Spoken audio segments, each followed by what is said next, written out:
সপোনৰ বাটত দৰিদ্ৰতা কেতিয়াও অন্তৰায় হ'ব নোৱাৰে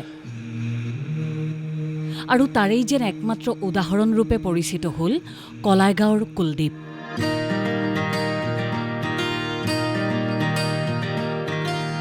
কুলদীপ কলাইগাঁৱৰ পাচলি ব্যৱসায়ী হেমচন্দ্ৰ ডেকাৰ পুত্ৰ।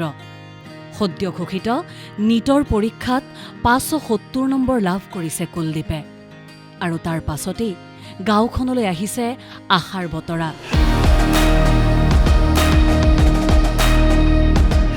পাচলি ব্যৱসায়ী হেমচন্দ্ৰ ডেকাৰ পুত্ৰ কুলদীপক কোচিঙৰ ব্যৱস্থাও কৰি দিব পৰা নাছিল হেমচন্দ্ৰ ডেকাই। কিন্তু কঠোৰ পৰিশ্ৰমৰ অন্তত দৰিদ্ৰ পৰিয়ালৰ সন্তান কুলদীপে সদ্য ঘোষিত নীটৰ পৰীক্ষাত লাভ কৰিলে ৫৭০ নম্বৰ। কুলদীপৰ সপোন আছিল এজন ভাল চিকিৎসক হোৱাৰ। মোবাইল ফোনটোৰ সহায় লৈয়ে নীটৰ প্ৰস্তুতি চলাইছিল কুলদীপে। অৱশেষত সফল হ'ল কুলদীপ ডেকা।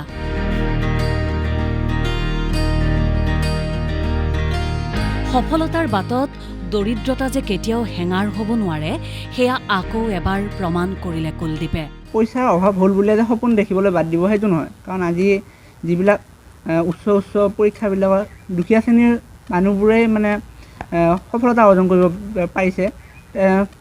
ধনী মানুহবোৰৰ হয় টকা পইচা বহুত আছে, বাট তেওঁলোকৰ যিটো মটিভেশ্যনটো নাথাকে। আমাৰ দুখীয়া মানুহৰ মটিভেশ্যনটো হৈছে আমাৰ অভাৱটো, আৰু এই অভাৱটো দূৰ কৰিবৰ কাৰণে আমি চেষ্টা কৰিব লাগিব।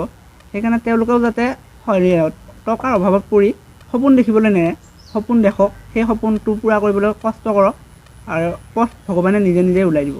দৰিদ্ৰ সীমাৰেখাৰ তলত বসবাস কৰা কুলদীপৰ পিতৃ মাতৃয়ে লাভ কৰা নাই কোনো চৰকাৰী আঁচনি।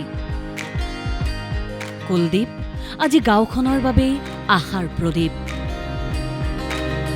কুলদীপ সফল হওক। নিউজ ডেস্ক ৰিপৰ্ট, দেশ টুডে।